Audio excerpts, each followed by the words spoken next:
Developing tonight out of Kansas City, a battery investigation is underway involving a child at the home of Tyreek Hill. Police were called to the home Thursday in Overland Park. According to reports, police were also called to Hill's home on March 5th for a report of child abuse.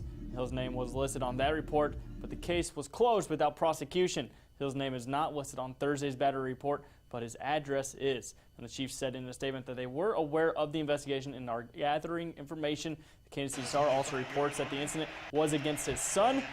Now, Hill was drafted in the 5th round a year and a half after he was arrested for domestic assault and battery by strangulation against his now fiance. That incident took place in 2014. This incident is being investigated by the Kansas Department of Children and Families. We'll have more as this story develops on News Press Now.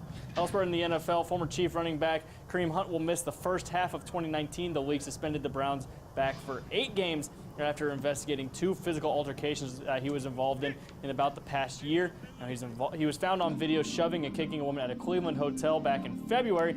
He also was accused of punching a man at a resort. Now, in a statement today, Kareem Hunt said that he respected the league's decision. He will not appeal the 8-game suspension. He also went on to say, "I understand there is a lot of hard work ahead of me before he returns to the field." Now, Kansas City Chiefs' introduction to Tyrann Mathieu came one day after the team decided to part ways with former All-Pro safety Eric Berry. Mathieu is now the guy who will anchor that backside of the Chiefs' defense as they look to rebuild. The former LSU star says he always admired Berry, dating back to his time as an All-American at Tennessee. And Berry spent 9 years with KC, where he was named a Pro Bowler 5 times. And now the team feels like the Honey Badger is the guy to lead the Chiefs forward, and Mathieu is ready to be that go-to guy. You know, he gave me a ton of inspiration, especially all the adversity and things he's dealt with. I mean, it would have been an honor to play with him. But I think ultimately, you know, I think anytime you could kind of steer your own ship and, get guys to believe in you and get guys to buy into you the same way Eric did, I think that's my plan to really come in. Hopefully the community embrace me and my teammates embrace me, and I can do what Eric did here.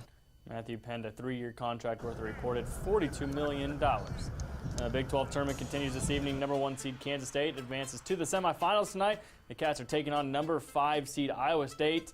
They are ahead just by 2 points in the first half. And coming up later this evening, it is the Jayhawks and the Mountaineers, the 10 seed, upsetting their way into the semifinals. The Minbuck girls basketball team may have come to an end this season, but it's one that they won't forget. Kristen Carver caught up with the team earlier this week.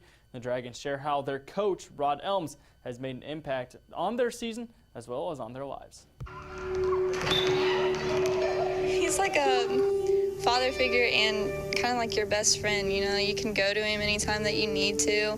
He always has an open door. Like, if you have problems, then you're able to go in there, and he's like your best friend. No matter what happens, he's always going to be by your side. He's always going to care for you. When you graduate high school, he's going to be one of those coaches that checks up on you. It's great to have another father figure coach out there. All right, you take it to him. He's more than just a coach, like she said. He's like a father figure, a friend. He's not just the coach on the floor. He wants more for us than just sports. He's invested in our future and just cares about our well-being, not just the basketball personality. I'm blessed to have them in my life because they make me positive and make me have a good day. And it is more about basketball to me. I had more comments from the mission officials and a lot of administration about high-character girls that we have. And to me, that means more than any basketball wins or losses, anything like that, because that's what's going to sustain them in life.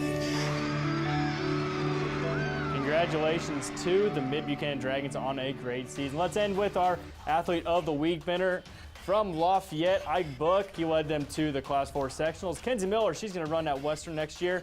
In the area, Jefferson's Clayton Merrigan led the Eagles to a state title. Stanberry's Lily Osborne did the same.